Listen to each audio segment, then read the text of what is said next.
good morning, students. As you people are not connected on the internet, I was online on Zoom, but you didn't connected. I was waiting since 10 minutes, so that's why I'm uploading a videos.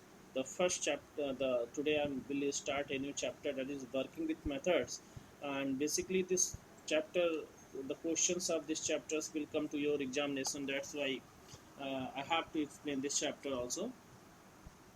So the chapter is working with methods, and the first one is heading is what is method. So let me write over here something, then you can understand methods. So a method is a named block of code within a class. What is method? A method, let me write first. A method is a named block of code within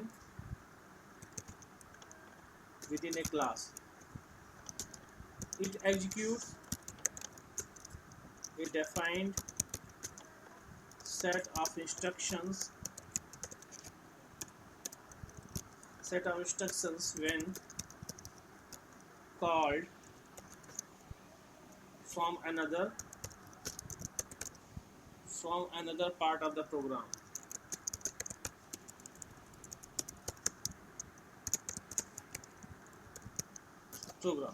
So a method is a named block of a code within a class.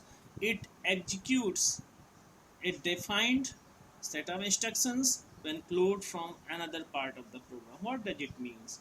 So you know that methods are the basically a block of codes. Block means, as you can understand, uh, in mathematics you write like this curly braces, and you write some instruction, some set of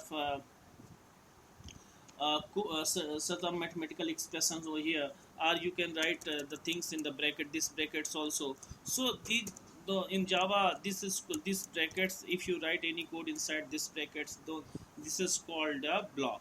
So a method is a block of code. That means some instructions are written inside the block, but you have to give the name of that block. So this is the meaning of this one. A method is a named block of a code within a class. Next one, it executes a defined set of instruction when called from another part of the program. That means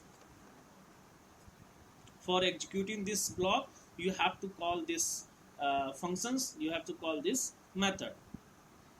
Okay, so where you will write this coda block, that means where you will write this method. So there are a area where you just make your methods. So the area, let me write the area. The method exists inside a class, and each method performs a specific task. So the method exists inside a class, and each method perform a specific task. So whenever you want an object to perform to that is different things.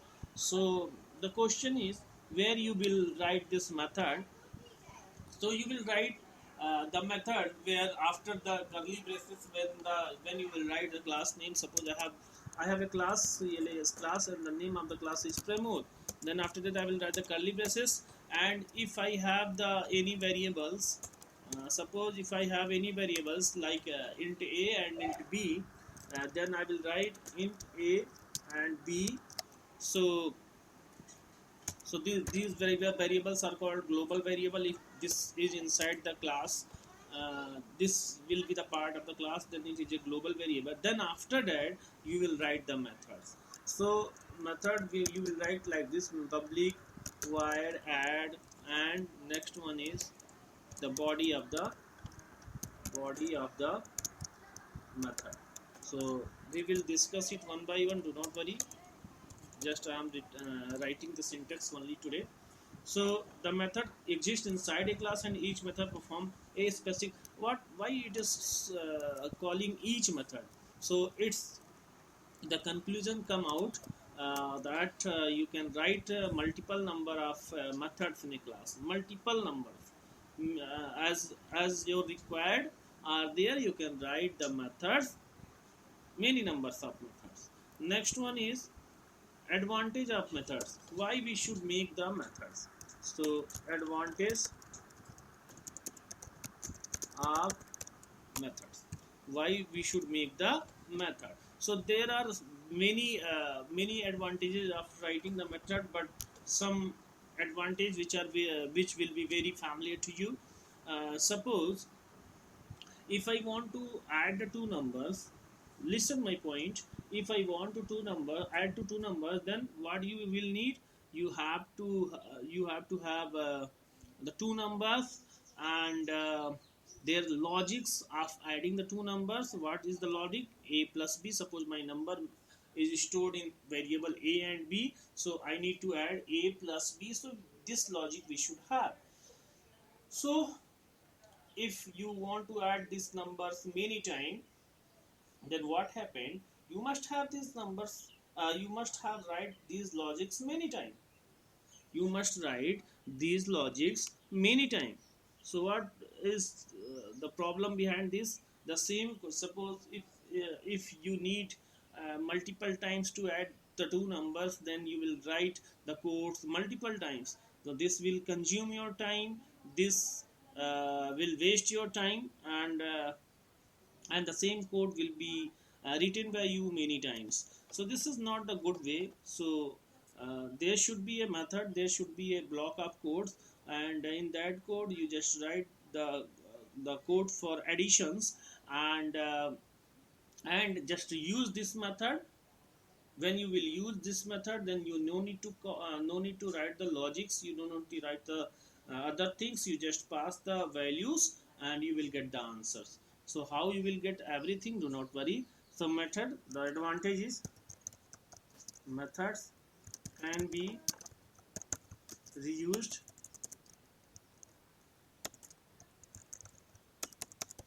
methods can be reused in a program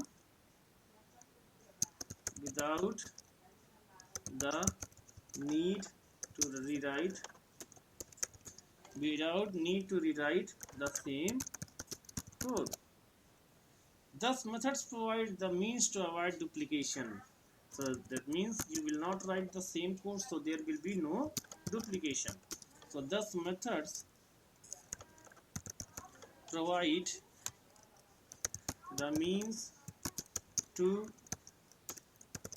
avoid duplication of the code and help in code re code reusability. So this is the first benefit. This is very useful benefit. Next one is they help divide complex programs into manageable code blocks. That means suppose if you have a number of 1000 lines of code for making the software, then you just break this, you will write these codes in the different blocks. So your complex problem will be divided into some manageable codes, some manageable blocks. So they help. Next one is they help us in understanding the flow of a program. So they help us in understanding the flow of a program. Okay, so these are some main advantages of making the methods. Next one is method definition. method, method, definition. Method definition. What are method definitions? These are very important.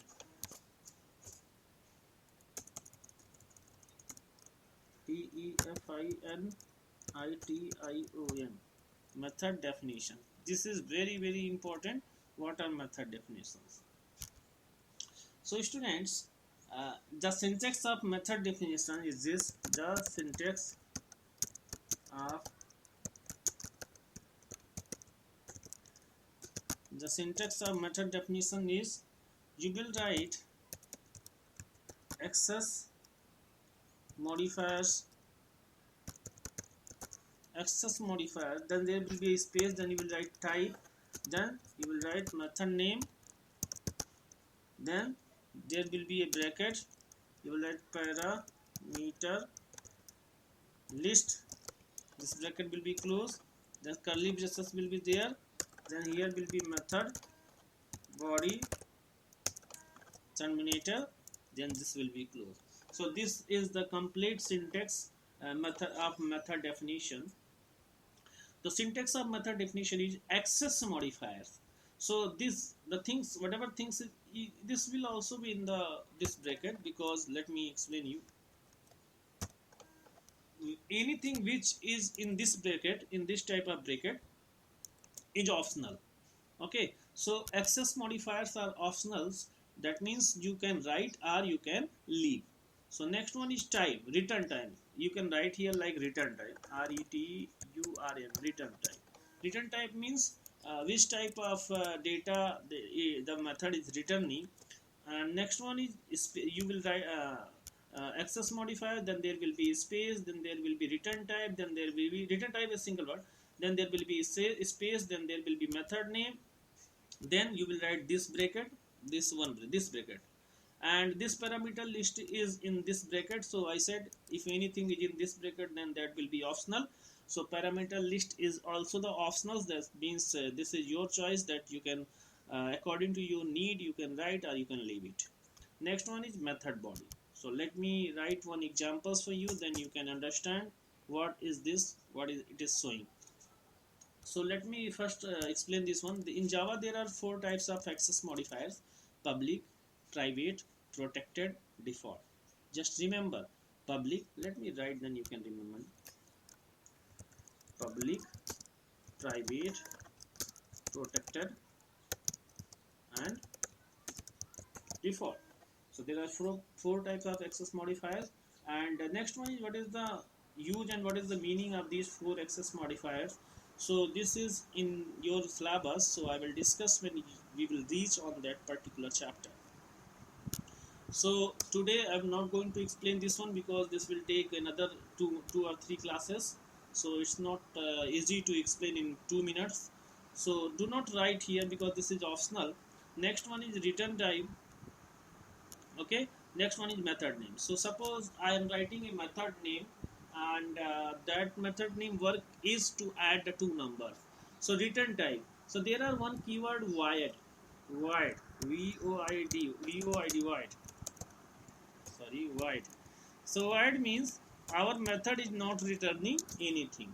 Our method is not returning anything, and you know that if in Java every keywords in the small letter, so void, that's why I was writing void to a small letter. So void, then space, then you will write the method name.